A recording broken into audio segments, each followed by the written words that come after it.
So let's get started talking about technical indicators. Now, traders who subscribe to technical analysis operate under the fundamental theory that price moves in patterns and that price never lies. To the inexperienced eye, a financial chart may look like an unpredictable line of jumbles of colors and marks.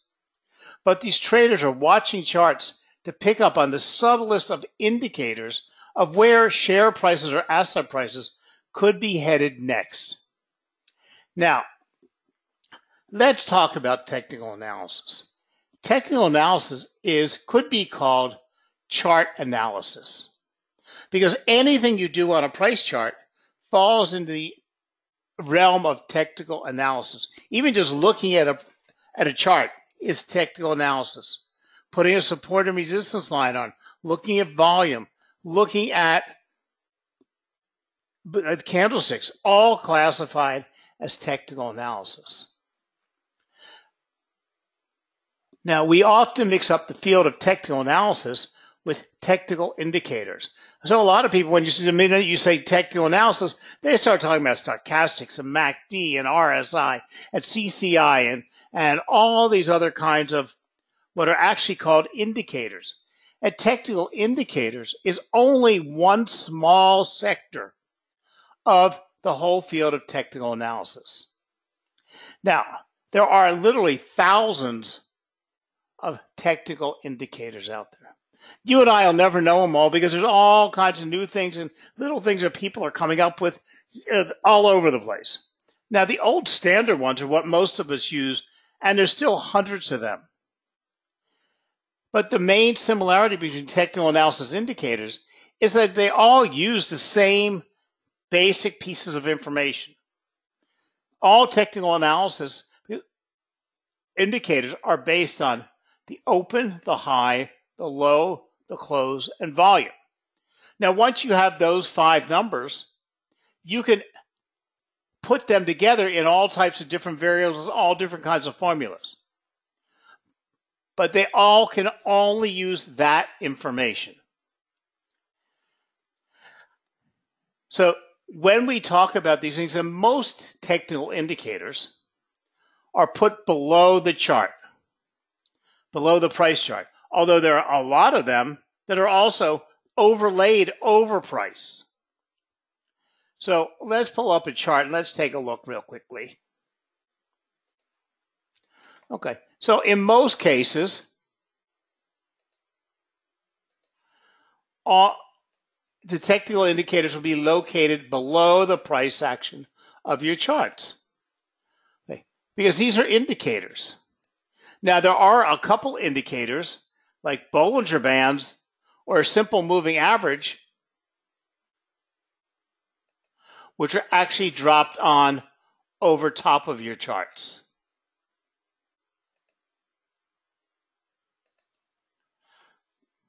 So as you see, I just dropped on Bollinger Bands, and that's an indicator that's put over top of your charts. But most indicators go below. So like if we wanted to add, this is MACD that we have on below, but we wanted to add another one. We wanted to add RSI, Relative Strength Index.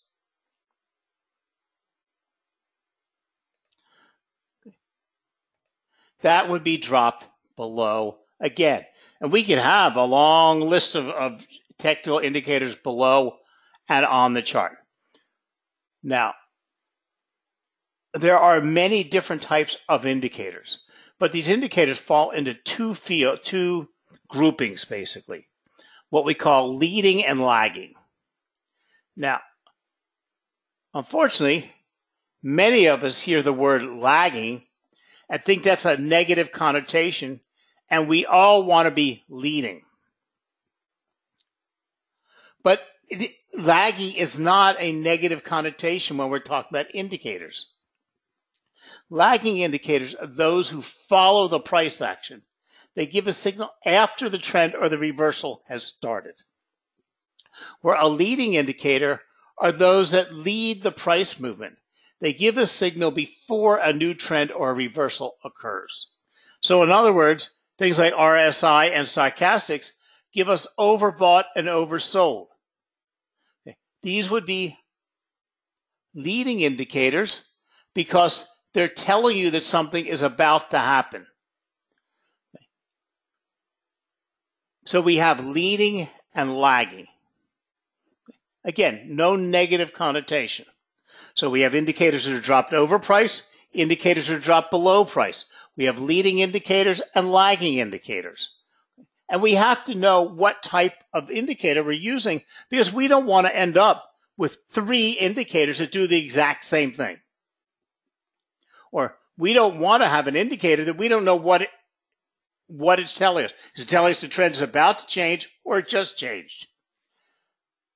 Now, once we have these groupings, we go one step further. Now, indicators come from both categories belonging to, and they all fall into these sectors.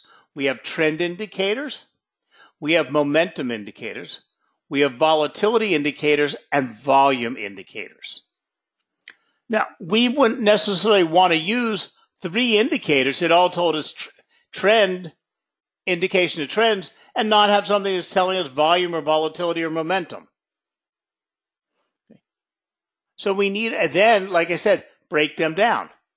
Are you a leading indicator or a lagging indicator? Do you tell us about trend? Do you tell us about momentum? Okay. Or what type of trader do you want to be? Are you a momentum trader? I'm a momentum and volatility trader. Okay. I only want to therefore use indicators that fall into those categories. So the first category, which is trends, are indicators that identify trends over different time frames because it will help us weed out the noise of the daily volatility. Any type of trend, including uptrends, downtrends, sideways trends, can be traded for a profit so long as it is consistent. Now, many indicators fall into multiple categories because they give us different signals or they can be interpreted in different ways. Like MACD, which is a very popular indicator, actually gives us 3 different pieces of information. So we need to understand how to read MACD and be able to use all the information it's feeding out to us. Then volume indicators. Volume, of course, is a measure of the total number of shares or contracts that trade in a given period of time. Where volume really comes in handy is confirmation. Many traders use volume to confirm the conclusion of another type of indicator, such as trend. Okay, so let's go take a look at our charts again. Now, volume are these lines, and there's also volume indicators, but straight volume are these lines that are put below the chart. We can see if there's buying or selling, and if we see something happening, look, like we see here, price moved up to our resistance level and broke through it. We also saw simultaneous buying volume soared upward. Again, then we got stuck on the resistance level, and what we saw some negative pressure, but they weren't able to push it below that resistance level. So volume helps us interpret what the traders are doing at the moment. They confirm activity. Because if you had a chart pattern,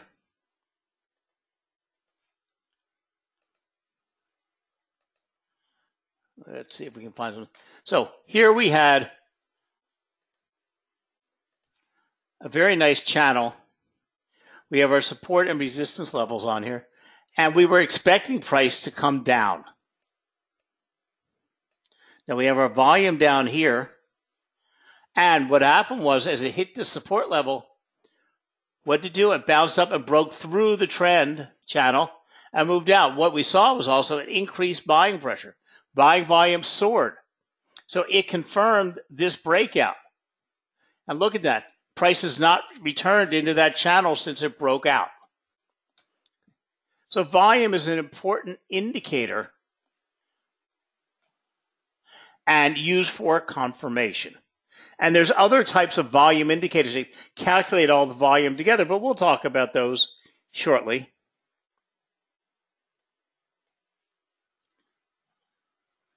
Then we have momentum indicators. Momentum is a funny thing. Momentum is very, very important. When you see price moving up in an uptrend, now you can see that uptrend is very steep, so you can say it's got a lot of momentum. Okay? But prices don't usually move in hardcore uptrends that are very easily seeable. We want to see when that price has the momentum, especially when we see things like triangles. Okay? And we see price breaking out of this triangle. We want to know, does it have the momentum to confirm that breakout? So momentum indicators are like speedometers for traders. They show how fast an asset is moving in a given direction. These indicators are typically displayed as oscillators, which fluctuate above and below a base level to indicate how much positive or negative momentum an asset has. So in other words, as price is moving up, think of a volume indicator as a rocket shooting up into the sky. As it moves up higher and higher and higher, it's going to slowly move momentum. It doesn't tell us when it's going to flip over and come back to Earth, but we can see as it's losing momentum that it will most likely flip over very shortly and come back down to Earth. If it was just the opposite, it's the opposite way. But these are very important indicators. And what we call these in the market, they show us overbought and oversold levels. Most of these indicators fall into a category that we call bounded oscillators. Okay. Bounded oscillators, let me just go back to our charts here.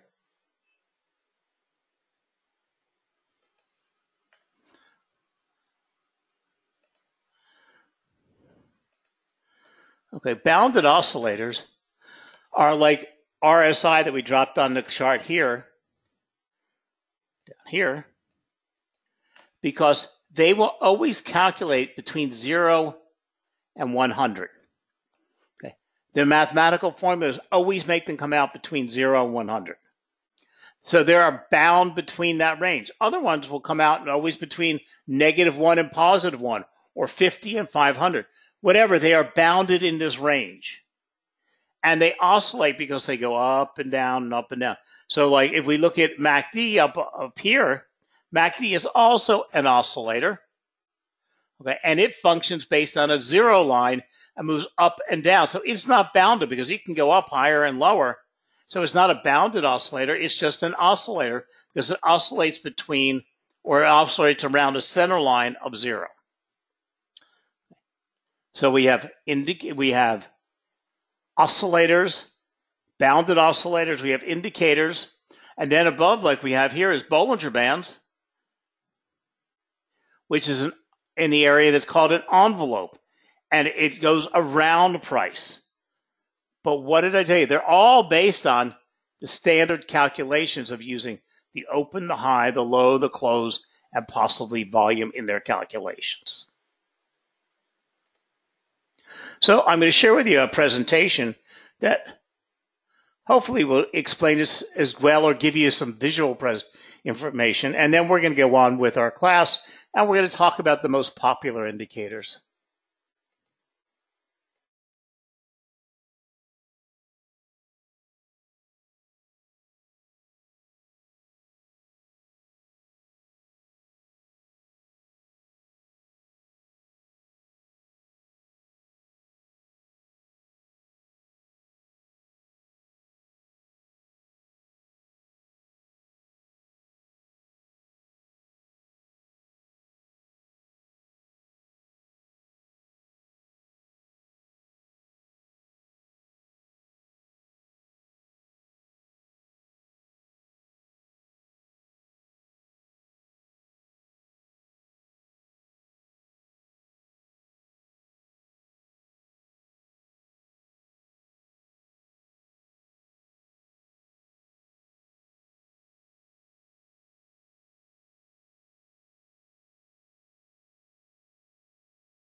So again, to avoid the misuse of indicators or duplicate use and wasting your time and energy of having all of these indicators on your charts.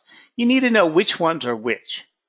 So under trade indicators, the most well-known ones are moving averages. Now, moving averages drop right on your chart, on your price chart, and they are a lagging indicator. Can you tell me why? Well, a moving average calculates whether it's a 10-period moving average, a 5-period moving, it's calculating the last so many periods before of the price and then dividing it by whatever it's supposed to be divided by. But the price has to have occurred before you can do the calculation. So it's a lagging indicator. Then we have MACD, or moving average convergence and divergence, which gives us both strength, direction, momentum, and the duration of a trend. So a MACD is a multi-phased indicator, but it gives us trend, and it's a lagging indicator because, again, its calculations are calculating and telling you what has occurred. It doesn't predict what is going to occur. So remember, leading give trade signals when the trend is about to start. They lead off the event. They try to predict price by using a shorter period in their calculations, thereby leading the price movement. The most popular leading indicators are stochastics, MACD, and RSI. Lagging indicators are those that follow price action. They give a signal after the trend or the reversal has started. Use them to help determine a trend. The most common lagging indicator is moving average. Now, these technical indicators measure the direction and strength of a trend by comparing price to an established baseline. So in other words, moving averages are used to identify trends and reversals, as well as to set up support and resistance levels. Moving average convergence and divergence are used to reveal changes in strength, direction, and momentum. These indicators are designed to show traders and investors the trend or direction of the asset they are trading. The trend of an asset can be either downward or upward. Now, everybody's saying, why do I need an indicator to tell me this? I can look at it. Well, the normal course of action, you can't really see trends. Yes, sometimes we have very clear short-term moves, but most of the time, the actual trend is muddied in all the price action. So you need something that's going to help you actually see the trend, or what we do is say take the noise out of price movement. So trend followers are an example of traders who use trend indicators to analyze the markets. Then we come to momentum indicators. These include two of the most popular, stochastics and RSI. Stochastics is used to predict price turning points by comparing the closing price to its average price range. Where relative strength index, it measures the stock's recent trading strength and to calculate the changes. Now, the fact is, many traders use RSI as stochastics, so much so that there's actually an indicator that was developed that's called RSI stochastics, or stochastics RSI, and it combines the two together. But the fact is, most of the time, you're just wasting your effort duplicating two indicators that use basically the same information and give you the same results or response. And all this is muddying up your charts with more lines and taking more of your time to make decisions. And one doesn't usually contrast the other. So it's not like you're using one and then using another to point out faults in that one. It doesn't really work that way. Okay. But these technical indicators may identify the speed of price movement by comparing the current closing price over previous prices. So what we mean by that is, let's go back to the chart. Okay. So we have RSI down here on the bottom. We have MACD on the top. If you notice, they're actually moving in opposite directions. We see MACD surging up here. Simultaneously, we see RSI moving down below in the opposite direction. Okay. Now, that's not anything because we're using the indicator along with price. but they're giving us different pieces of information. And this is why we would use two indicators that don't necessarily overlap each other and give us other pieces of information. Now, the thing is, we can also, besides using this to tell us buy and sell signals, overbought and oversold, we can see the depth of the movement and how strong or how volatile that movement is in the depth. So RSI, MACD is based on a zero central line, where the bounded oscillators that are between 0 and 100, you can see them, you can say that they're usually trending up when price is above 50 and trending down when the price is below 50. And this is telling where the momentum is going. See momentum moving up and over 50, it should be gaining in strength. You see momentum hitting 50 and coming down, it's losing in the momentum. So you have to know all of these different indicators so that you're combining the right things together and not just wasting, like I said, wasting your time. But there's so many to choose from that I firmly believe that there is a handful of top fives. These are the ones that have withstood the test of time. MACD, RSI, Stochastics have been around for 40 and 50 years. They've been tested in the stock market and Forex market. They were all developed a long time ago for slower trading before we had online trading, but they've withstood the test of online trading, withstood the test of Forex market, and there's tons of testing, back testing, and literature that make these reliable indicators. There's other things, like I said, coming on the market every day, day and night long. Okay. Now, we're not talking about the whole field of technical analysis. We're not talking about chart patterns. We're not talking about Japanese candlesticks. We're not talking about price movement analysis. Tonight, we're only talking about these groupings of indicators. Now, I'm going to share with you another presentation on the most popular indicators, and we're going to show you and explain to you what they do and how to use them. And then over there, we're going to go over to the ETX platform and see how to put these on the ETX charts right on their platform.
So there you saw the use of several different indicators.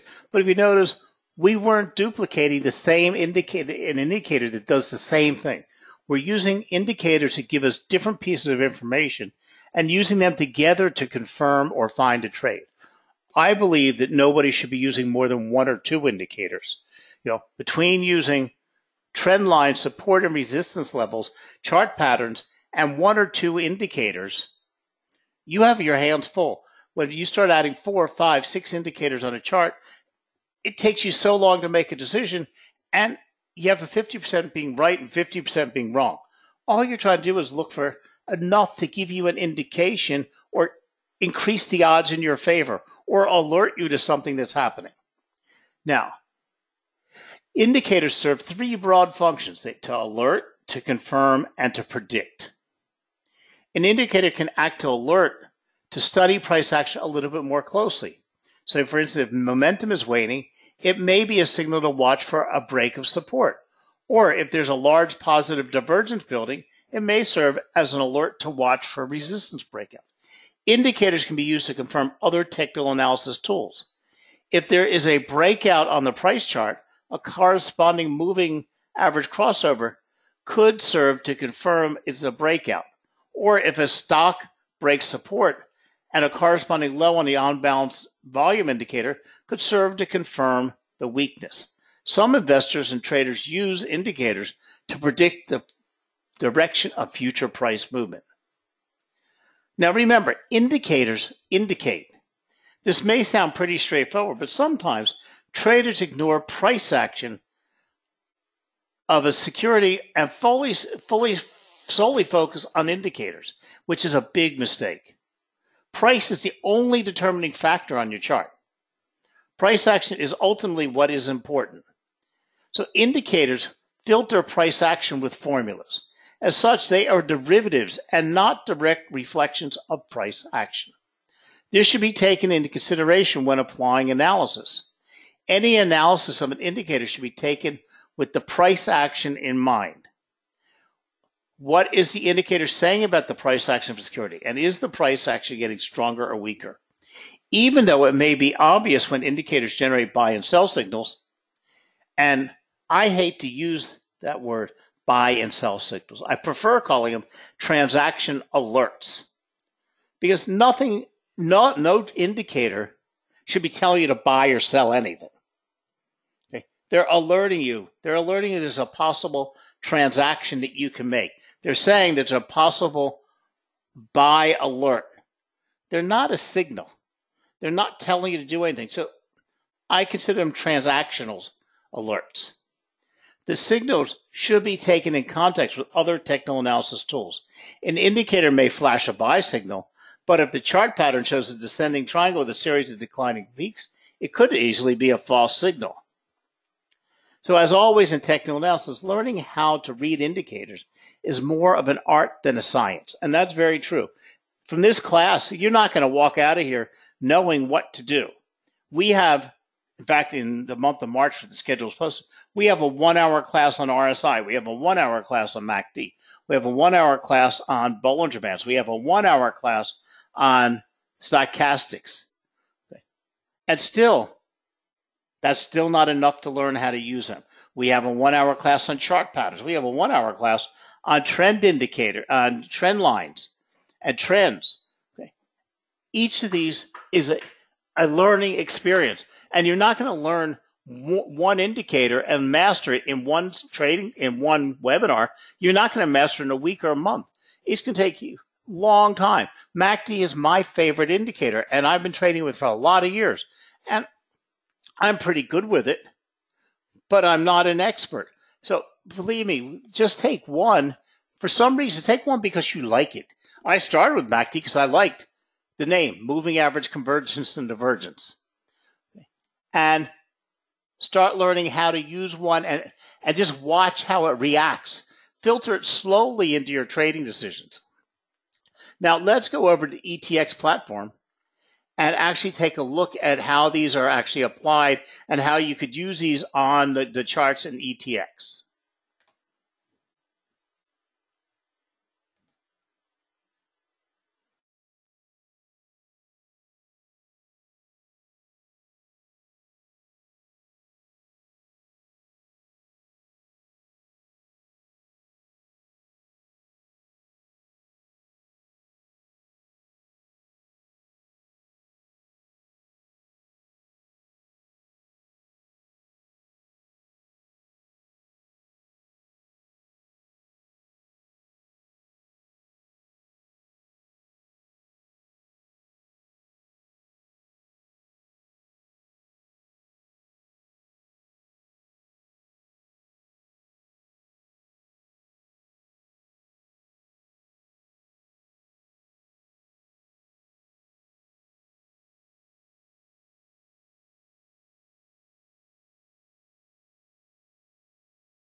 Now,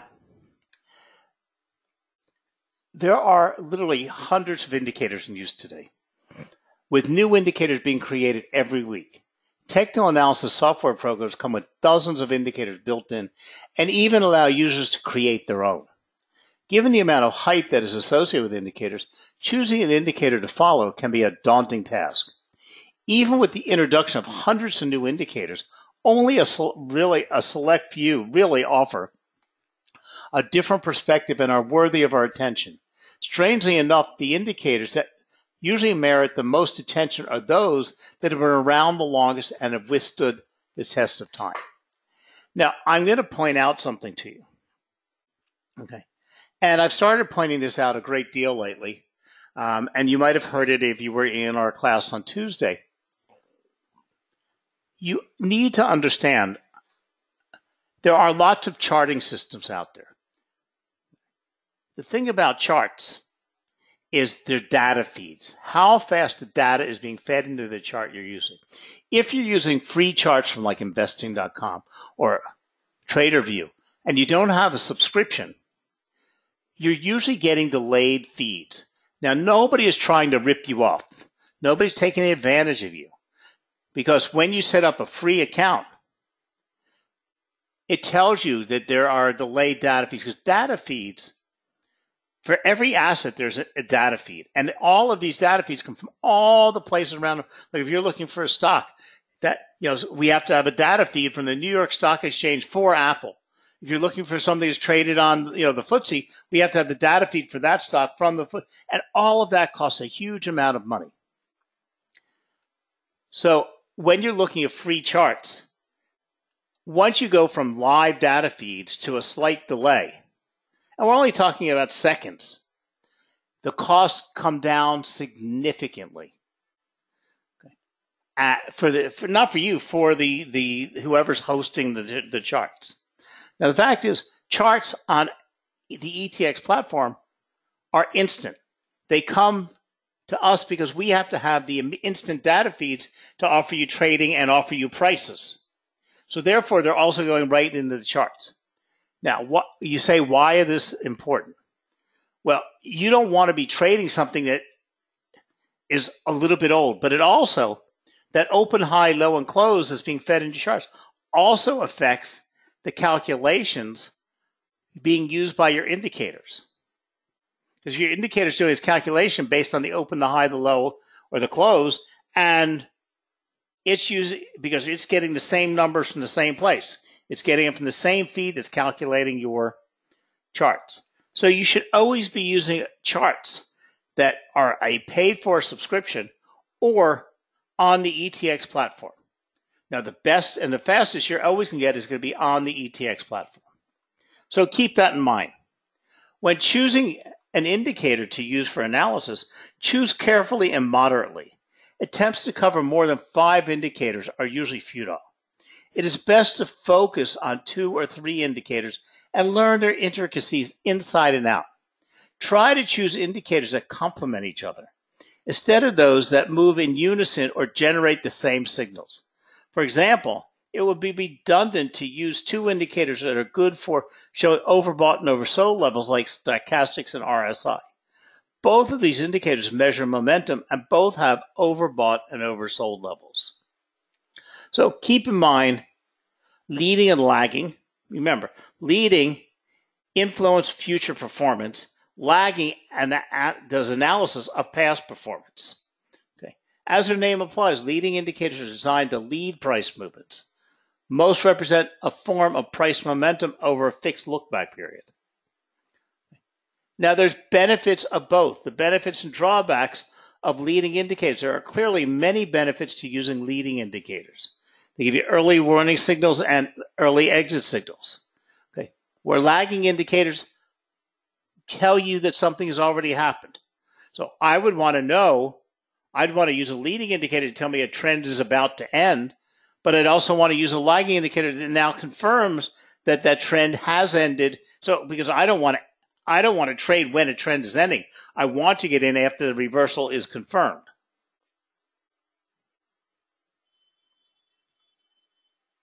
So for technical analysis, there's a trade-off between sensitivity and consistency. In an ideal world, we want an indicator that is sensitive to price movement, gives early signals, and has few false signals. If we increase the sensitivity by reducing the number of periods, this is one of the things I didn't tell you about yet, which I tell you in the longer classes, is that all the indicators allow you, they have standard mathematical formulas that are based on a 3-period or a 10-period or 15-period, whatever it's looking at. Today, because we have all of these modern computerized charting systems that I think give us too many choices, we tend to want to customize our indicator. So we can do that by changing the sensitivity levels. Like with RSI that's overbought over 80 and oversold under 20, you can adjust that to 75 and 25 in your indicator so your charts will reflect it. So it gives you many ways.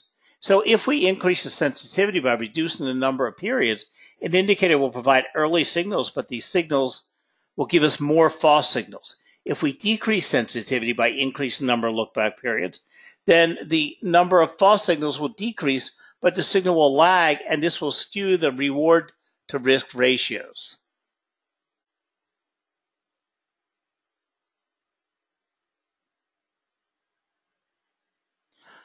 So we've talked about most of these indicators. And if you notice, we keep saying the same ones over and over again. RSI, Stochastics, Bollinger Bands, because these have all withstood the test of time. They are reliable, well-known indicators and serve many purposes. But it doesn't mean you have to always use these. Okay.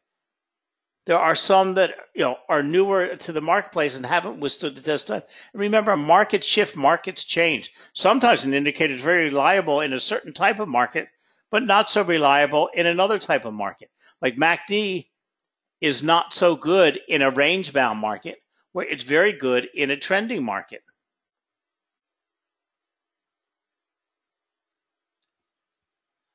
So remember, on each one of these indicators, we have full 1-hour classes coming in the month of March.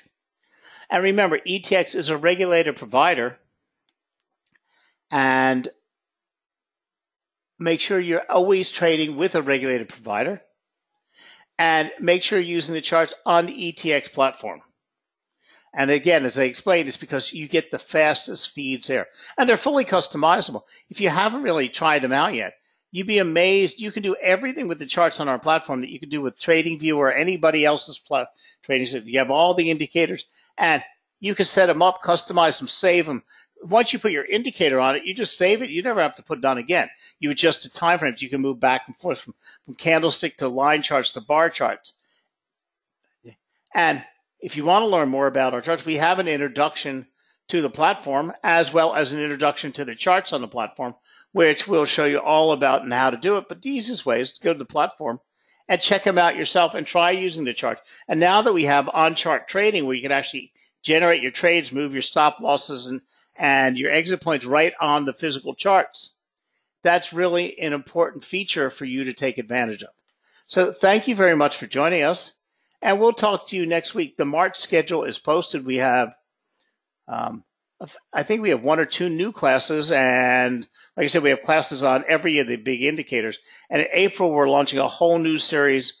We're launching a 4-week course that'll take you from the beginning all the way up to being a pro at trading. So thank you very much for joining us, and we'll talk to you again real soon. Bye now.